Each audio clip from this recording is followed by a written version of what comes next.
This is the Night Owls Disc Golf Podcast. I'm Shane. And I'm JP. And mic check, mic check. Yep. All right, so today's a day. It is Memorial Day. Mm-hmm. When we're recording this. Actually, it might be out in just like an hour or so, right? Right, yeah. Okay. We'll put it out as soon as we get done recording. So we're behind a day. Happy Memorial Day? That's not the way you say that, right? Is that a question? Yeah. I mean, I don't know if it's a happy thing. No. See, that's why it's weird. So it's funny because we celebrate it and it's considered in America the official kickoff to summer. Yeah. Or unofficial or official, whichever way you look at it. It's not like the first day of summer, but it's like, hey, weather's nice. Let's start grilling and be out and do stuff, which it kind of was today. Like, it was nice today. Yeah. Oh, no. It was beautiful today. So I had a discussion with a group of guys about Memorial Day. And Memorial Day is, for those of you that may or may not know, it is a day of remembrance for fallen soldiers that have died in the line of duty. Right. So the question that was asked was, do we have an obligation to remember and honor people that have passed away? People that passed away. Well, people that have, for dead people. Yeah, like okay. people that have died have since exited the land of the living. Right. Do we have an obligation? And this is just general, not Memorial Day. Oh, yeah, sure. But just in general, right. do we have an obligation? Well, I think anytime I get reminded, today's the day your grandfather or grandmother die or whatever. You're like, oh, okay. Yeah, and just kind of like remember it. Sure. Think about things and then just kind of move on. Yeah. But I don't know if there's an obligation to do that. Yeah. You just kind of remember, like, Alyssa brings it up sometimes too. She's like, oh, yeah, today's like the day my dad died. And then we talk about it for like 5 minutes or whatever. And then we kind of move on. Right. So my thought was, and I think it's similar to what you're saying, my thought was, no, there's no obligation. But I think there is a duty, because I think there's a difference between duty and obligation. Yeah. I think there is a duty to hold the memory of individuals and what they've done for the family, the community, the church, the organization, the whatever. Right. So I think holding those good things and perpetrating them in the future. That's not the right word. Okay. Basically making sure those things continue to happen. Sure. Right. And I was just thinking, like, man, I wonder if disc golf has a parallel, as we were talking about disc golf. Do we have a duty or an obligation to do things? I'm trying to stretch this into a disc golf thing. Do we have a duty? No, you know what? I don't need to stretch it into a disc golf thing because I got another interesting question to ask. But it was just one of those weird things. And in a day of remembrance of people that have died for our country, in service for our country, I just thought it was interesting that was the topic of discussion for this men's group that I was in. Like, do we have an obligation to remember people that are dead? And I was just like, I feel callous, but no. But if they contributed something positive to our lives, then I think we have a duty to remember that and pass that legacy on, right? I feel like that's why we have Martin Luther King Day and some of these other days, right? Yeah. So, we don't have like a Hitler Day. Like, that's not something that happens, right? No. So, I mean, we're not in Germany. No. So I don't think Germans do either. No, I don't think so either. So I'm just saying. I'm pretty sure that day does not exist. No. But, I think. But it's weird because, like, it's not like there's an Albert Einstein Day or, something like along the lines of people. There's not a Sir Isaac Newton Day, not that I'm aware of. But no. They've obviously made key contributions to science and technology along the way. So, I don't know. There's certain people. Yeah. Yeah, no, I get it. And, there's ways that we can memorialize people in sports fields, in libraries, and those type of things, in books. And so, I mean, there's ways that we remember our past. So, and I could get very philosophical and say if we don't remember our past, we can never learn anything in the future, right? Right. Or we're doomed to repeat the past, Yeah, exactly. So, but let's get on a happier note. 'Cause I felt like we were going down a very weird slope there. It was my fault. So, how do you feel about color coordination? And I think in anything. So I'll give you the example where this is coming from. Like keeping your discs in the same... No. Oh, okay. So I mountain bike. And I have an all black mountain bike. And I have two bikes. I have an all blue and an all black mountain bike. So on the all blue mountain bike, all the accessories are black. Yeah. And on the all black mountain bike, all the accessories are blue? Orange. No, they're blue. They're blue. Orange. I mean, orange works too, I suppose. No, they're all blue. But I'm very fanatical about if I get a new pedals or a stem or just something that can be accessorized, it's blue. Mm-hmm. Grips, a seat. Is there anything in your life that you're like that with?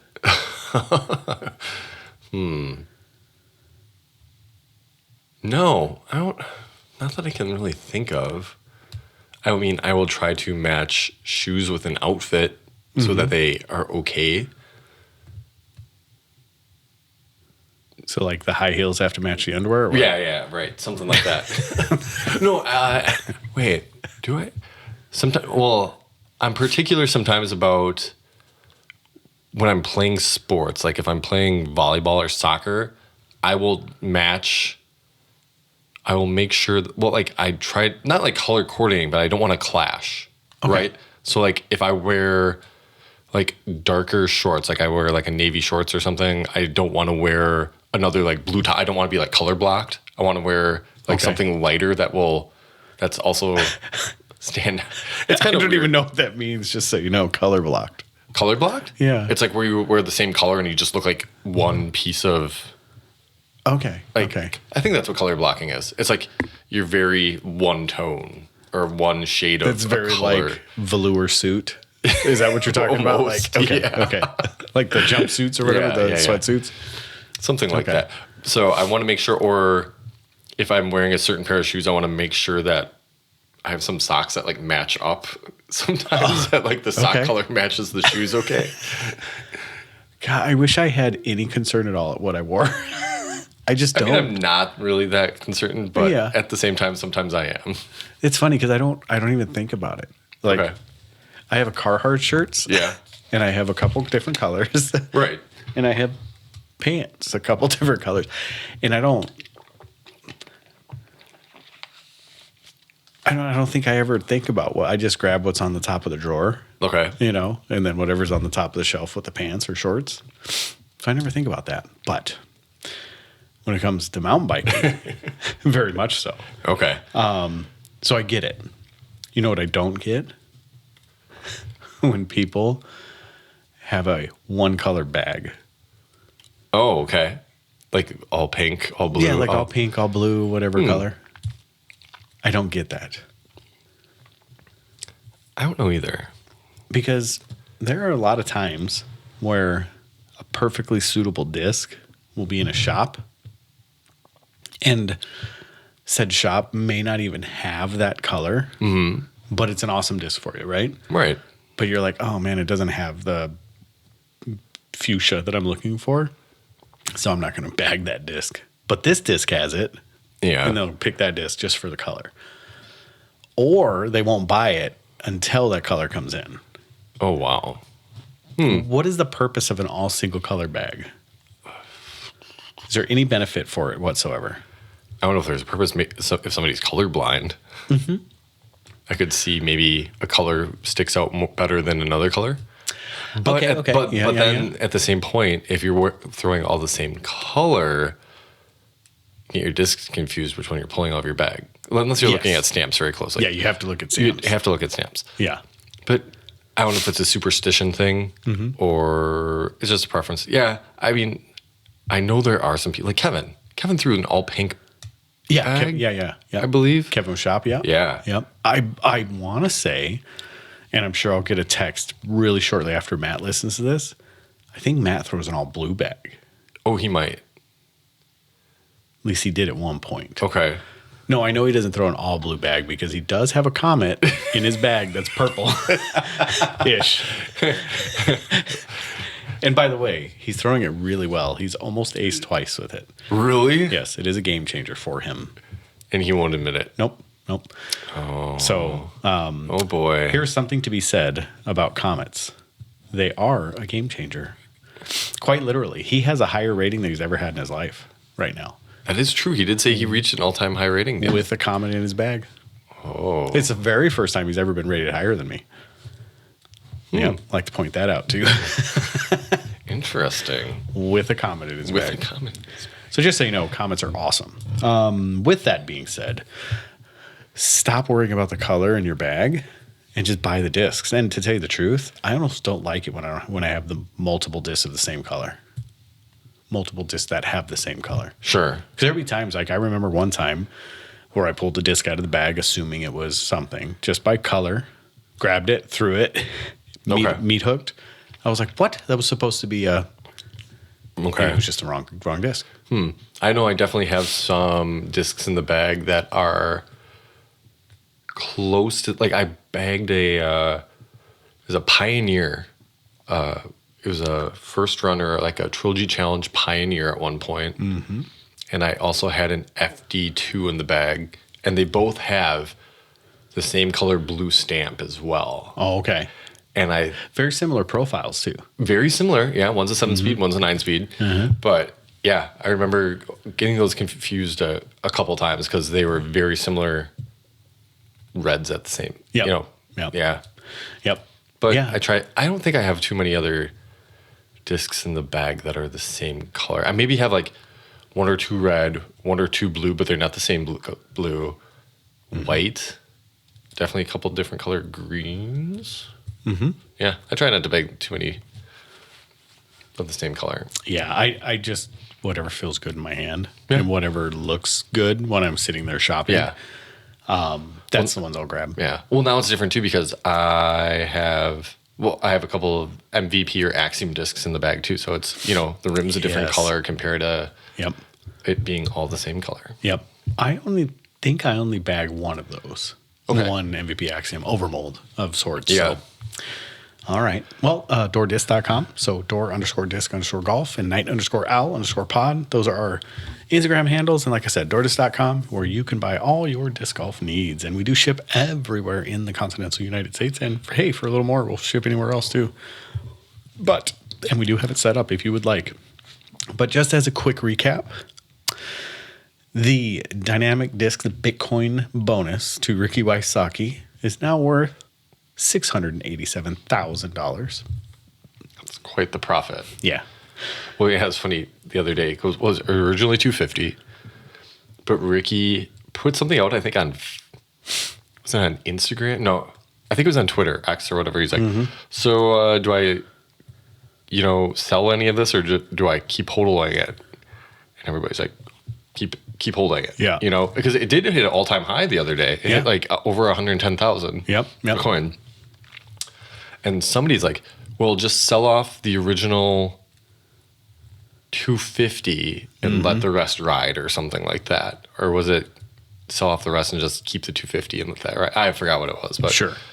Something like that. Take your profits when you can, I guess. Mm-hmm. I don't know. Yep. Well, that's where I lived with cryptos. Yeah. I took out my original that I ever put in and all the money that a lot more than that. And all the money that I'm playing with now is all cryptos.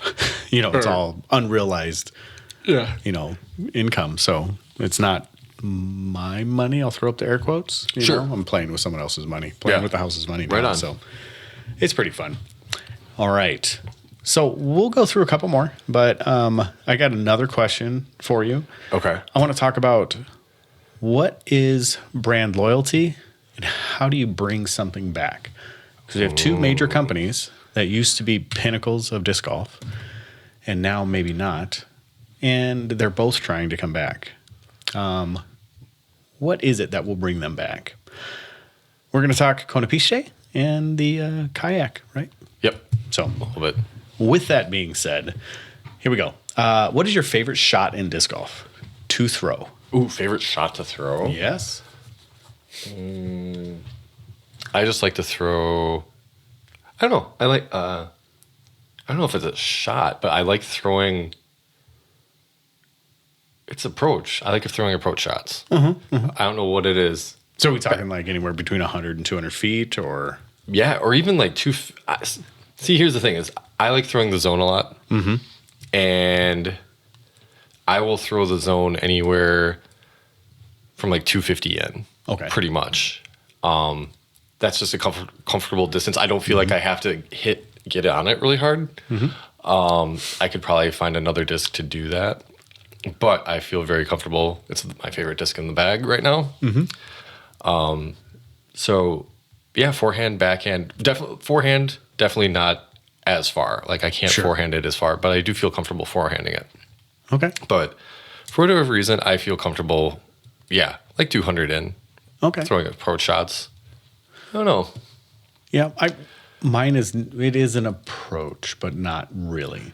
So my absolute most favorite shot in the bag is that 50 to 100 footer. Okay. Like when you take that nice step and it just comes out of your hand, and from the time it comes out of your hand, you're just like, that's going to go in. Yeah. And it's just this beautiful. And for those of you that never played with me, which is probably a lot of you guys that are listening, I have a very spinny putt and I have a very spinny like step putt. And I can usually step putt things that people are throwing. Sure. So probably from about 130, 150 maybe is like max distance for me.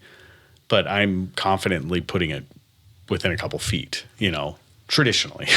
But when I hit that just right and I can just see it out of my hand, there's a lot of times where it's just kind of like in the zone, and I just love that throw. That's just because you're right behind it the whole way. You're looking at it the whole way. And it's just a smooth, nice, straight, there's no luck involved with anything like that. Like that is just all confidence. And so that's one of my favorite shots. Least favorite shot. Least favorite shot. Least favorite shot. If you're lining up, what's your least favorite? Turnover. Okay. I don't know. Because you're a lefty. I am a lefty. I do just find it hard to be able to like get the disc to like stand up and then all of a sudden get that late fade back to the left for me. Like, I feel like I throw some fairly understable stuff every once in a while, but I just can't get it to flip. Yep. And then it's funny too, because there's a while I threw a pretty lightweight, river. I had like a really lightweight river. It was like an air river actually. Okay. So it was like maybe like 150 low like one. Lucid air? Yeah, lucid air. And I wasn't trying to do it at the time. I was throwing it, and all of a sudden it would turn over around me, and I got mad. I'm like, why the heck does this thing keep turning over on it? And Jordan's like, dude, it's just too lightweight. It's just and understable. I was like, yeah. So I wasn't throwing it on purpose, but now when I try to throw them on purpose, I'm having trouble with it. So mine used to be one of my favorite shots, but as I've gotten older with less power, it's one of my least favorite shots, but those power hyzers. So I used to love just lining up at any hole. And if there was a hyzer line, that was, yes, absolutely, there's no chance I'm going to miss that hyzer line. And it was just good because I could just, as hard as I could, put it up in the air and let it crash down. Yeah. And I could just, throw a defender, an enforcer, or something like that. And there was really no error. I mean, the only error is if you had a right to left that would catch the flight plate catch the flight plate and carry it. I despise those shots now. And I don't know why. And I think it's just because I don't have the power and I'm usually not that successful at them anymore. Okay. But, you think hole 17 and Bailey's. Yeah. I used to be able to go up and around that all the time. Like, it was pretty easy. I mean, really the last thing that I would just compete with those last few trees for the most part. Yeah. Like that where you needed to crash in. So it was just kind of hitting that line. There's no way I could even come close to hitting those lines now. Okay. Like, I don't think I could anyways. I don't know if I've even tried it in a while. but they're just not fun anymore. And I think it's because I don't throw them anymore. Sure. And if I do, they usually hurt. So there you go. Most favorite, least favorite. Actually, honestly, my least favorite is that 28 to 40 footer. Like that's just pretty low percentage for me. Yeah, I hear you. Yeah. I'm lucky if I practice those to make maybe 2 out of 10. Yeah. I mean, comfortably up to 25. And then once you get past 25, it starts getting pretty iffy. Like maybe 4 out of 10, like circle's edge. Maybe sometimes 5. Yeah. But anything beyond that, it's like I'm thinking about laying up. Yeah. If I can. It's, it's weird. It just depends on the day, but I'm either like dead nuts and I don't miss them. Yeah. Or I am all over the board, always wide right, just pushing it right. When I'm missing. So like when we were Michael Cunningham and I played doubles, and that's where I was. Like during the singles event, I was crushing everything. Like I was hitting it from anywhere. Yeah. It didn't matter where I was standing. I was putting, I was hitting them. And as a matter of fact, there was guys like, do you miss putts? And I was like, a lot. But and then the very next round, we hit some pretty big ones, but I was just very inconsistent. You know. But the thing is I never feel confident over them. Yeah. Never, ever. There's always that doubt in my mind. Yeah. Well, like the other day in my backyard, I was practicing putting and I was down lower. So I was like putting up at the basket. And it's not that big of an incline. It's probably about 10 feet or so. And for whatever reason, I was like coming up short or I'd go long, but then I like would cock my wrist a certain way to like put some more spin on it. And I was like finding success that way. But God, it just felt so awkward that I'm like, I know this is probably the right way to do it, but it just feels so weird to get that extra spin, but I was making them. And I'm like, well, do I keep going with this? And like the pain is still there, like doing this, or I'm like, I don't know if I can.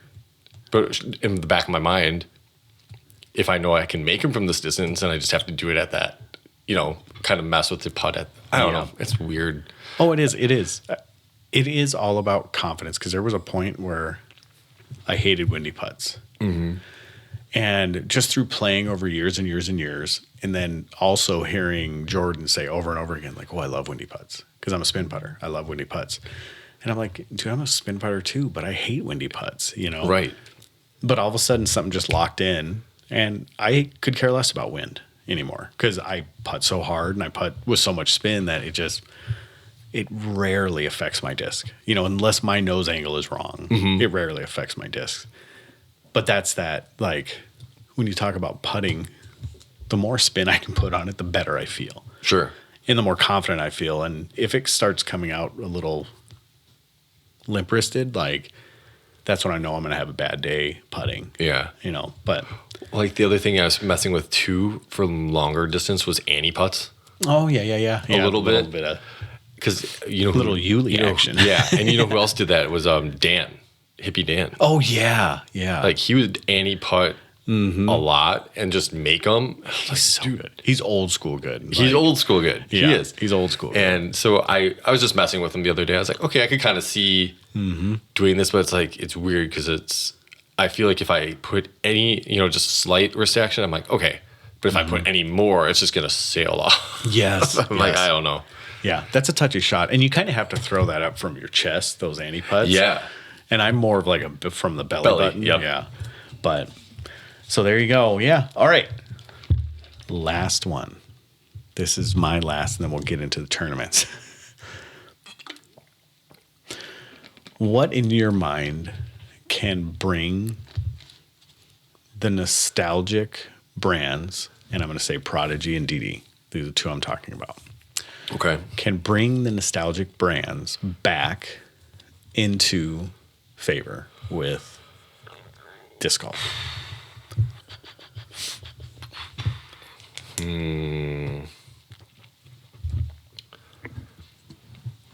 What I think, okay, so DD's working their way back because they've got Disc Golf Fans Man's back already. Bobby's been putting up some, like, he had a really good Memorial Day Instagram today. Yeah. Where he opens up the grill and he's got the discs laying there. And it's like, hey, we're having a Memorial Day sale. Like, that's vintage dynamic discs, old, like, their social media presence is making a comeback too. And I think that's what will help them retain or hopefully try to win back some of these people that they had before, or at least, we kind of talked about it before.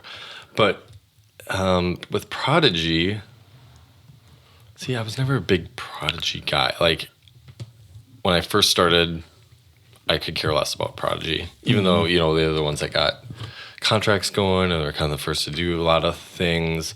And so I never really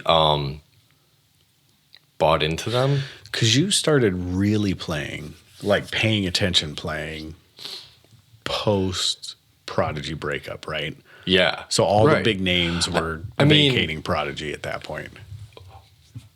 So Ricky wasn't there, Yuli wasn't there. Right. Okay. Paige wasn't there, yeah. Okay. So for me, it was like when I first started like paying attention to them, it was Katrina, Dickerson, KJ, maybe Yuli was. I don't know. Yuli went from Prodigy to Discraft, and I think it was 17. Okay. So it was probably Yuli time. Yeah, that could be. Yeah. So for me, it's hard because, and Shoestrick was still there, obviously. And so it's really hard for me to say what they can do to win people back. I think what they have to do, is just kind of lean on their discs, like most popular discs, get them made in, I mean, they're already making a ton of like plastics for them, but just get consistent with it, right? Like we always talked about that, how their plastic was that real chalky feeling plastic with the flashing and everything. I think you just got to work, and Will's working on this, just get consistent with making your discs. And then obviously their biggest thing this offseason was both the Robinson brothers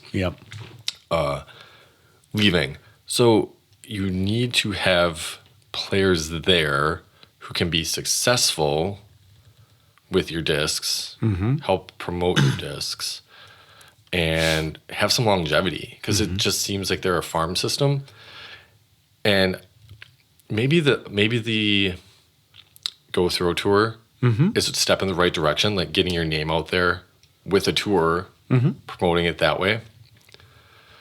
But yeah, I don't know. Do you think that pros really have that much leverage to bring a company to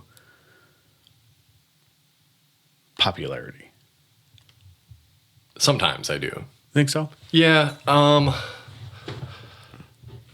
Because I think about people like Macbeth.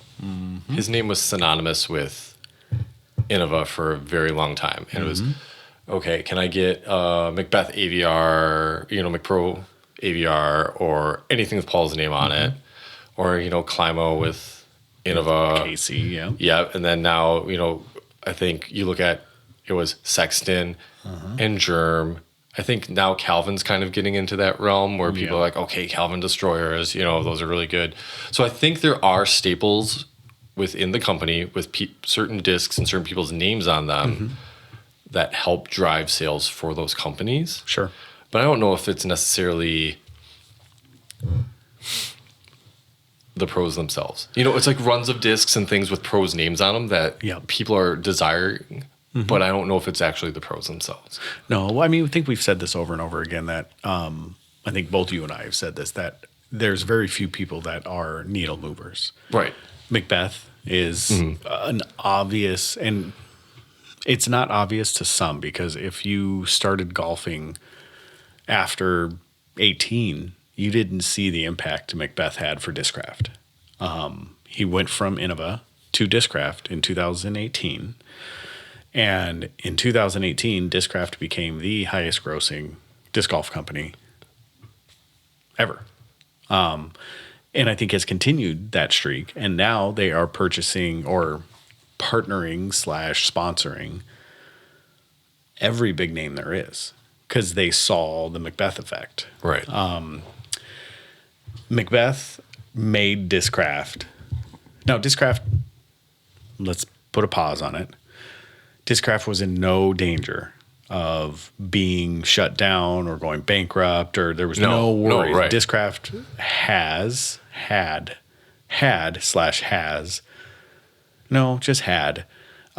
the Ultimate World on lockdown. Right. Until what, 2021 or 22, when they officially changed the disc is no longer the Ultrastar. Yeah. Well, actually, Prodigy this year just became the official Ultimate Frisbee. Yeah, Innova was for 2 years. Mm-hmm. So what's that, something, I don't remember. Well, anyways, I thought it was the Ultrastar, then Innova was 2 for 2 years, and then now. Oh, it could have been. Now Prodigy. But so they were huge, synonymous with Ultimate. And Discraft has always been an OG brand. They've always been around. They've always held their own, but they were never a popular brand. Right. They were very much kind of a misfit brand. They were. Yeah. And, I think one of their most notable players, aside from, Nate Doss, was Eric McCabe prior to that. I think that's really it. Eric McCabe won his world championship with Discraft at that point. Yep. MJ, Michael Johansson, probably. But outside of that, who else was there? Everybody else is Innova. True. So to see the effect that one person can have on a brand, maybe. I don't know if that's the key, though. I really don't think sponsorships of players is what brings brands into favor. I don't think so. So, but I mean, look what Conrad did for MVP and Axiom. After the Holy Shot, that skyrocketed their profile for sure. It did. So I'm going to stand on the other side of the aisle a little bit because I think Conrad helped. That shot helped MVP and Conrad. After that happened and before that happened, nothing really happened with Conrad. No, true. But then Lazat came to MVP. Yeah.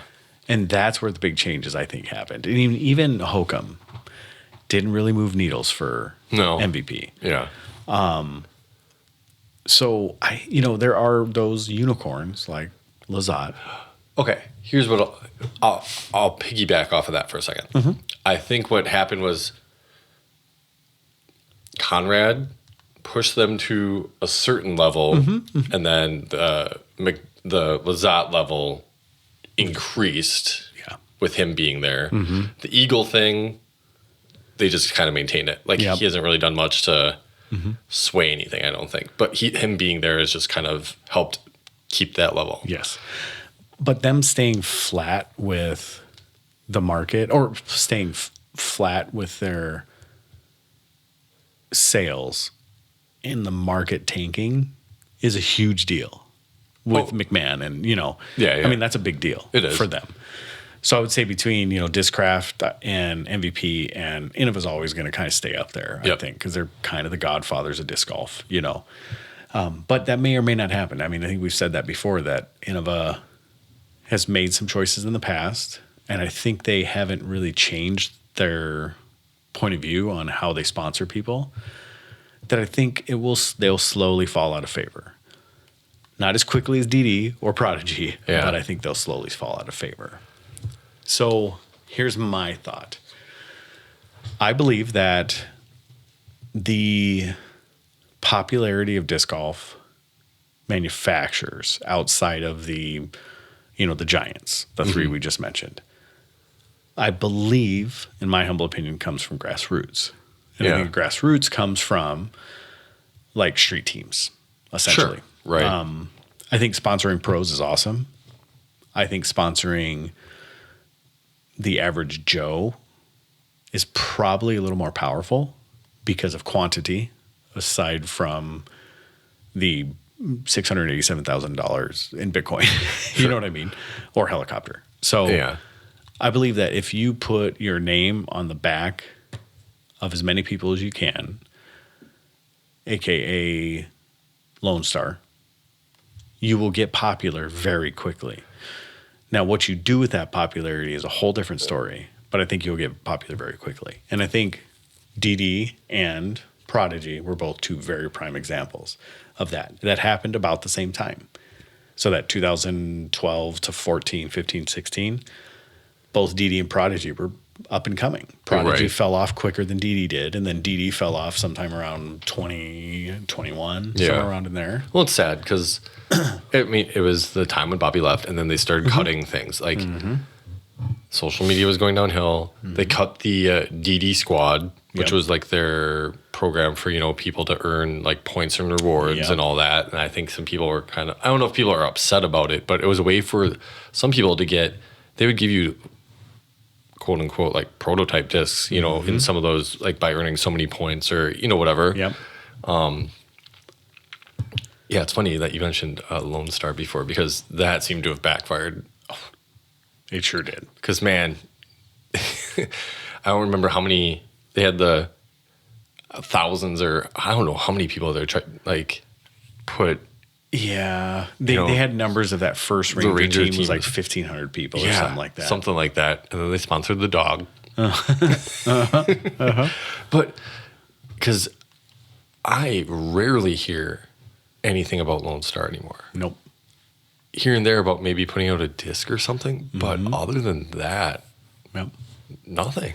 Well, even as retailers, we don't hear anything about Lone Star anymore. Every once in a while, we'll hear people clearing out Lone Star. Yeah. We'll hear, like Infinite almost liquidated most of their stuff that they had from Lone Star.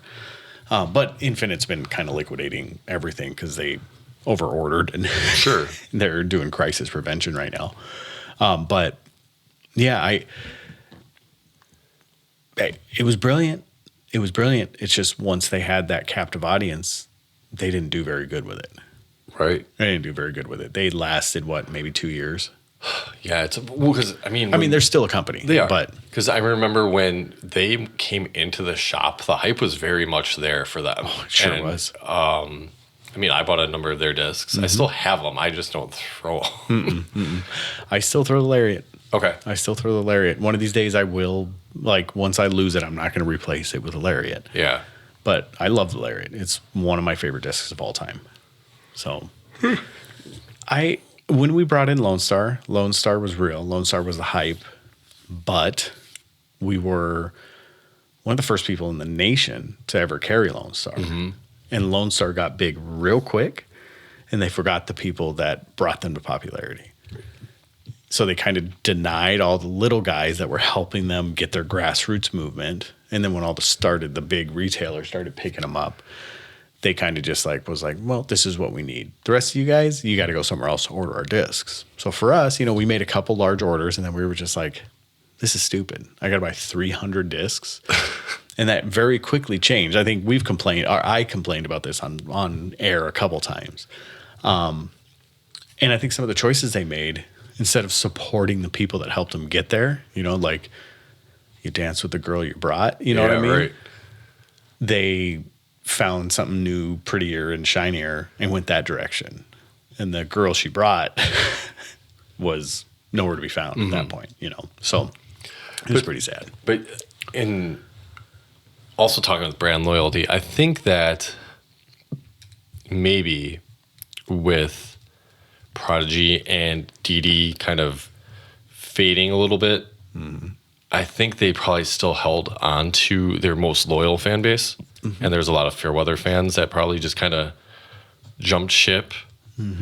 But maybe there are a few quite loyal fans that also decided to jump ship because of the way, the direction of House of Discs was going for, not just DD, but with Latitude and Discmania and whoever, everybody else in that camp. But Prodigy, that's their own doing. They don't really have any kind of excuse to fall back on, except for the fact that they were kind of just losing money and had to do things to kind of right the ship. Yep.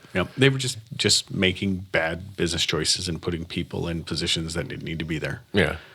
That was just operationally they fumbled. They didn't pivot quick enough once they started giving players the sponsorships and kind of set that industry on fire. And that pivot happened within the ranks of the players. They didn't pivot with it and start to continue to contribute to higher, payloads and higher sponsorship levels and things like that. They kind of just said, we did this. And then 2018 comes around and they're still doing, well, it was us that did it. Like, okay, great. Thank you. Like, we appreciate the historical value that you gave to us, but when are you going to step up into these times? It's been 6 years since you guys started that. So we need to step up somewhere. So there you go. I think grassroots, a good social media following, and transparency are the three biggest things that are going to bring dead brands back. So hopefully we see that coming, especially out of DD. I'm a huge DD fan, always been a DD fan. And I think there's a lot of people out there like us that kind of grew up in the heyday of DD with Bobby and Eric and, Robert McCall, like all those guys. And we're seeing a little glimpse of it coming back. And it makes me excited. Prodigy, I don't see it. Like, I'm not seeing the momentum other than the tour. Right. So I'm not seeing the momentum other than them putting their name on the Go Throw. Sure. They are also, they've picked up the NHL as a kind of a interesting sponsor or like partnership with, but I don't know how many hockey fans you're going to get that are disc golf fans. Hockey is such a, I know it's big. Obviously it's Canada's national sport, and I'm thinking there's other European countries where it's pretty popular, but it's pretty low on the totem pole in the United States. It's probably fourth or fifth biggest sport. I don't know if that's such a great partnership, but I don't think so either. I think if you're going to license something, go after a bigger egg, DD, when they had the Marvel thing, I know it could probably cost a fortune to keep that up, but they had some kind of cool stuff going with them. Oh, absolutely. And who was it that the NFL for a short while? Or maybe they didn't, and they just made the discs that were NFL stamped. But if you could get the licensing for the NFL, dude, you could just roll in it. Yeah. Roll in it. For sure. Because there's nobody else that's going to go out there. And NFL and NBA. NBA? No. Or MLB? Major League Baseball. Baseball? Baseball. Major League Baseball. Major League Baseball. Like, if you could get MLB and NFL and you get the rights to those, like, or trademark, or what do they call that? Yeah, rights, right? Yeah. Rights to use the logos. That'd be a huge deal too. NHL, like, it's like, it's almost like a fringe major sport. It's like kind of just right on that fringe of whether it's like amazingly popular or not. I mean, pickleball might be more popular than NHL. I don't know about that. I mean, they did get hurt. They had a number of lockouts, so that definitely hurt their popularity. And I feel like it's coming back a little bit, but they don't have the. I mean, they're not paying people like the NFL or MLB or their salary cap is pretty low compared to those sports. Yeah. And in reality, I mean, NFL is pretty quick on the pickup as far as like using their logo and stuff. But I mean, disc golf is such a small sport that you could probably. I mean, heck, Gateway gets away with it all the time. Doing copyright issues, but. It's just such a small sport that I would highly doubt that anyone would even say anything unless you're truly marketing. Because Star Wars was out there for a while. Oh yeah, with Discraft, they had the rights for a long time. Yep, that's right. So it'd be fun to see some of those type of things come back. I do have a Luna from and a Buzz with like one had the Millennium Falcon and the one had Grogu on it. Oh, really? Yeah, I think my Luna does. I got that as a Father's Day gift. Oh, nice. A couple years ago. Yeah, I have a Yoda. And I have a Eagle, like PFN Ontario stamped Eagle. Like let's say it's a 10 time. But anyways, I got a Eagle that has a Yoda die on it, which is pretty cool. But yeah, they used to have all kinds of fun stuff, and now they get into like generic stuff where they're like like a record or a pizza or you know, I mean those are fun, but not as fun as Star Wars or NFL or MLB. So, all right, you want to take over and do the Konopište? Okie dokie. Unfortunately, it was on really early in the morning. Yes. So I didn't get to see much of it. But I got to watch the highlights, but that was it. Yeah, right. I did see some of that on the old YouTubes. But starting with FPO, we have, guess who? Kristen Lott taking down the FPO with a score of 16 down. Second round, she shot the hot round, 11 down, and then Silva Saarinen shot the course record during the third round, 12 down, a 10-12 rated round. Jeez. And then in third, some might consider this Ben's favorite female, Rachel Turton. Oh, yeah, okay. Yeah, he used to talk about her a ton. Following her, Ida Emilie Nesse. I think that's how you spell it. She's Norwegian. I don't know. Followed by Annelie. You're killing it. You're killing it. So there is a video of all of them saying their names. Oh, I did see. Yeah, I did see a video. Just of an FYI. Yeah.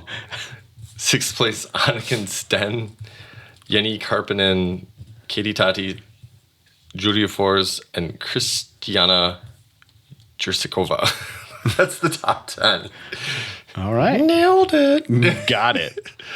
We're going to take this recording and send it to them and say, no, this is how you say it. I did see that DGPT video. Yeah. That was funny because like Vino, he's like, Vino Makala. Yeah.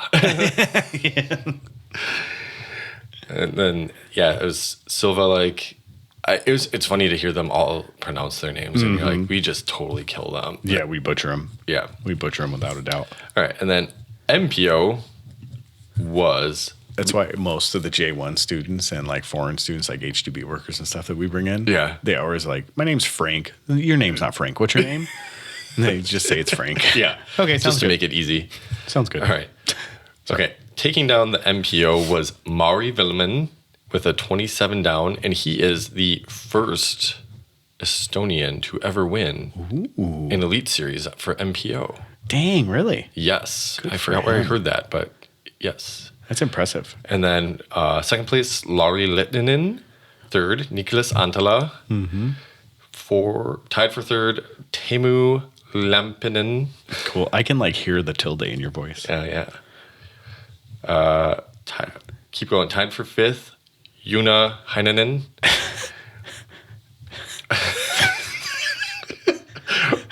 Ani Rusanen. Henrik Hageman.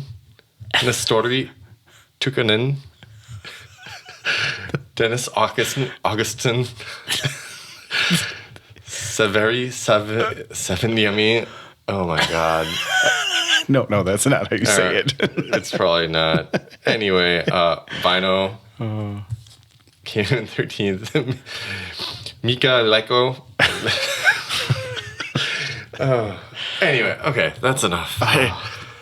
This is fantastic. You know, if we ever start like a Patreon or something like that, I think part of your role should be going through and saying their names. Thank you, too. Yeah, okay. All right, so there you go, Konopište. It is on and it is going, and there's not a huge U.S. contingent there at the present moment, but they will start to filter in as Worlds gets closer. Right. For the European swing. Oh, shoot. There was... Because I did see... Dang it. There's another tournament. Oh, no. Yeah, Ezra was there. That's interesting. Very interesting. Ezra... No, this is weird because Ezra Aderhold, like they always have the flags next to people's names. Mm-hmm. It has his as American. Ezra Aderhold is American. But I thought he was from Australia. What? No, he just has a lisp. I could have sworn someone told me a long time ago he's from Australia. No, he just has a speech impediment. Dang it. I could have sworn someone told me a long time ago.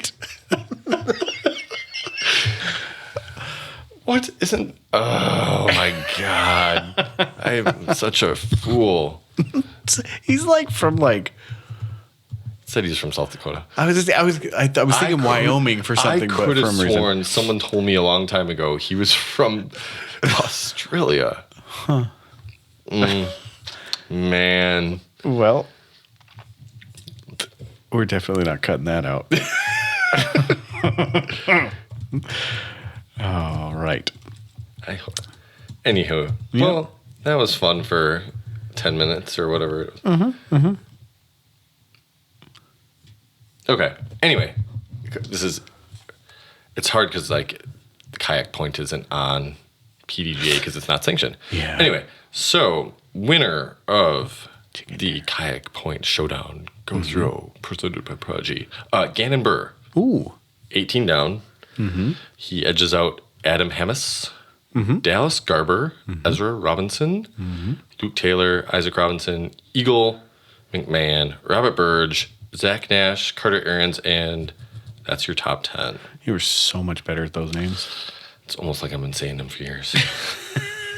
It's and then native language or something. Yeah. And then winner of the FPO was Cat Merch, 23 down. She beats out Jennifer Smiley, Elizra Midling, Maria Oliva, Chandler Ray, Ratana Mikam, Hannah Stefanovic, JJ Sun, Lindsay Fish, and G. Ann Pian. So yeah, definitely can find Go Throw out on. Actually, who was it? Ace Run actually said that they were going to be a day behind on their coverage because they were having some uploading issues. So I think their round from Saturday was going to be out. Well, they're a day behind. So their feature card will be out tomorrow, because it's played Saturday. So their Sunday would be out today. Or whatever it is. Saturday would be out today, and then probably the next day will be there. Sure. But yeah, final round was up this morning for Kayak Point on Go Throw. So cool. It was cool. And then I was watching Bodanza because he was in this, and he and Eagle has a new signature series disc out. It's a Plasma Dimension, 14 and a half speed. Yeah. So they were both were at Kayak Point and we're throwing the disc. Yeah. And so I watched that last night for a little while, and then... Can I tell you that is a useless disc for the Dimension? Everybody but Eagle? Yeah. Well, it's funny, too, because... so at the beginning of the video, they were talking about it. And he's like, well, they came out with fission dimensions. And he's like, that's the dimension of the people. I was like, who throws that? 14 and a half speed? No. I don't know anybody that throws that disc. I don't even care if it's those numbers are wrong or not. No one's touching that thing. Exactly. So I used to throw a ballista. Loved it a lot. It was wonderful. Because is that a 14? That's a 14 speed. It is. What's a Ballista Pro? 413. It is? Okay. Yeah. It's weird. Last 64 and Westside and DD, the Pro models are usually one speed slower. Yeah. Oh, I remember. Okay, here's a funny thing. I bought a River Pro. Yep. Back in the day. It's one of my favorite discs. It says they stamped it wrong. Uh-huh. Rivers are 7. They stamped the River Pro as a 9 when it first came out. Yes. I have that same disc. And it's supposed to be a 6. Yep. Yeah. And I was like, ooh, this is a 9-speed. I can't believe they came out with this. And I'm like, this is not a 9-speed. Nope. What's going on? So yeah, I still have that sitting in my collection somewhere. But I have a yellow one with a gold stamp that I threw forever. And I loved that disc. I still love that disc. When I pick it up, it's just like feels right in the hand. But it's funny because if you throw just a regular Saint, I don't like them as much. I don't know. Maybe it's just me. Like a regular Saint to a Saint Pro? Yeah. I do like the Saint Pro better than a regular Saint. Even though a regular Saint is really close to an Escape, I think it's got a little more fade. Yep. But yeah, I like the Saint Pro a lot better. Yeah. It's interesting. Johnny McRae, that was a Johnny McRae disc for a while. It was. Yep. Speaking of, I haven't seen him in a while. No. I haven't. Usually he's pretty good on social media, posting quite a bit. I haven't really seen him much at all. Yeah. I don't know. I hope everything's always good. Curious because he had that health scare. And then after that, I don't know. Yeah. I know he's since shaved his beard. Yeah. I did see that. So, But anyway. Yeah, there you go. But I actually like the Kayak Point course watching it. It's kind of like it's an old golf course. Okay. Like the first hole was really cool. It was this downhill, like 615-foot drive. I kind of fell asleep watching it. Because I was like, I was late. And I'm like, I'm going to stay up and watch this. And I just fell asleep and try to like catch it back. But like just easy, nice hyzers. You can throw it out, land next to the basket. Or a lot of stuff people were throwing was like tailing off. It was like woods on both sides. Yeah. And everything. And I forgot how many holes I made it through. I was like, I really like this. And I was out. Man, I've been sitting down at night and just like crashing every single night. Like I'll sit down and be like, all right, I'm going to throw on. I don't even know what I throw on. Like I'm asleep before I even get something selected. It's crazy. I hear you. But that's why YouTube has become my best friend because it doesn't matter if I watch them or not. Like, who cares? It's funny because I started watching the Kayak Point last night, and at one point I woke up and it was on a completely different go throw event. I was like, oh, this is hole 18 of whatever. Yeah. So I watched this concrete guy. Don't ask me why, because I could care less about concrete, and I honestly have no. But anyways, I watched this guy. It's called Victory Outdoor Services. Okay. And I fell asleep last night. I fell asleep watching his newest video. And by the time I woke up, Mr. Beast was on with his Beat the Pro, like his newest video that just came out. Oh, interesting. Yeah, and I'm just like, how do you get from like these two things aren't even on the same? Jeez. But my neck really hurt because I fell asleep on the couch with my head back. So, yeah. But, so anything inspirational or anything else before we get into that? Oh, I saw today, too, this morning that, just disc golf related, but Hannah Blomroos got married. Really? Yeah. All right. Yeah. Well, good for her. And Evelina was like one of her maids of honor. And I just thought that was funny because like all of a sudden I was like scrolling through Instagram. I was like, what is going on here? I was like, oh, Hannah got married. Okay, cool. Well, very neat. That I didn't even wasn't even on my radar. No, so, I knew that. I think I knew that. I've seen her and her like fiance. Like I think when she's here, he will come caddy for her. Oh, like, okay. Maybe a couple times, but okay. Other than that, I was like, oh, that's just random. Yeah. Well, but, shoot. I guess you got to take her off your list, huh? Yeah. Do you have a list? A list? Do you have a get out of jail? Did I just have a stroke? What happened right there?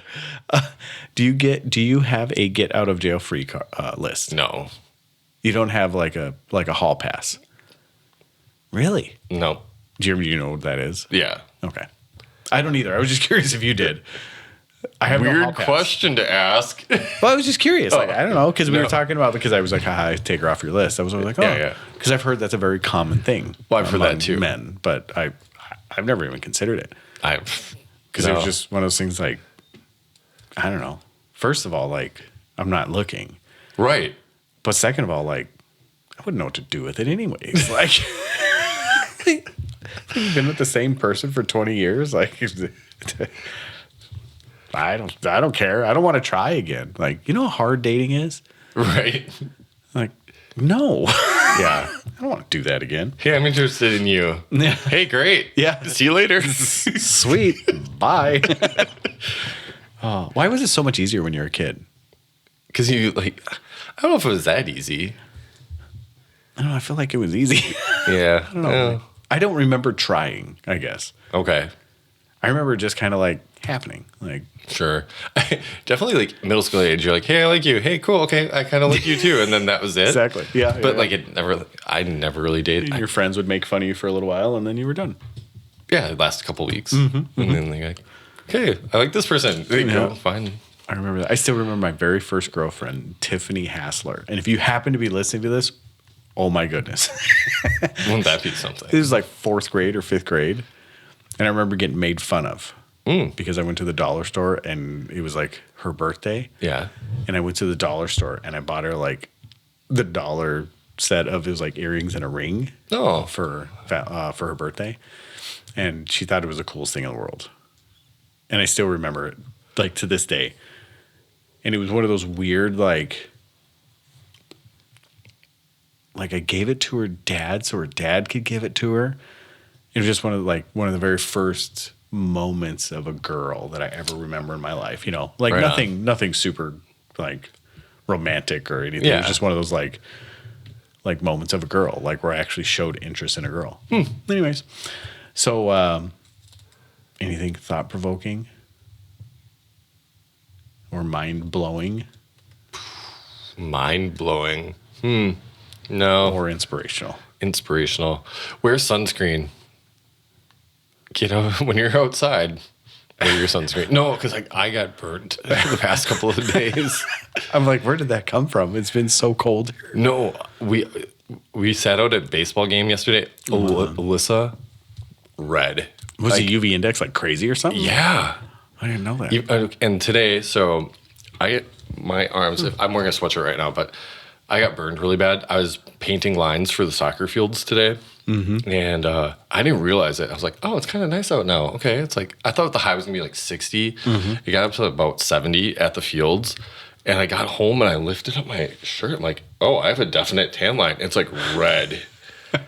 So, yeah. All right. Wear sunscreen. Do you wear sunscreen when you play disc golf? No, I forgot to. Bug spray. Bug spray for sure. For sure. Yeah. Most times I forget about the old. But you know what's funny is when I'm out on the mail route, I use like face lotion and it's got SPF in it. And then I will wipe some on my arm.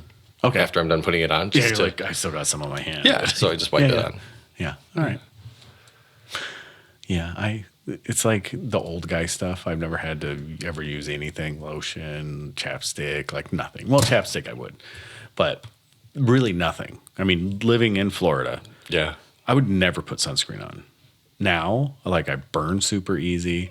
Like you get dandruff if I even miss a day of showering. Yeah, right. You know, it's just like, it's crazy how your body's just like, I don't like you anymore. True. Another reason I never want to date again.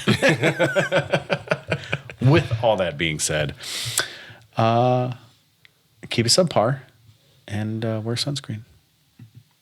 Yeah. And keep your deuces in the toilet. Peace out.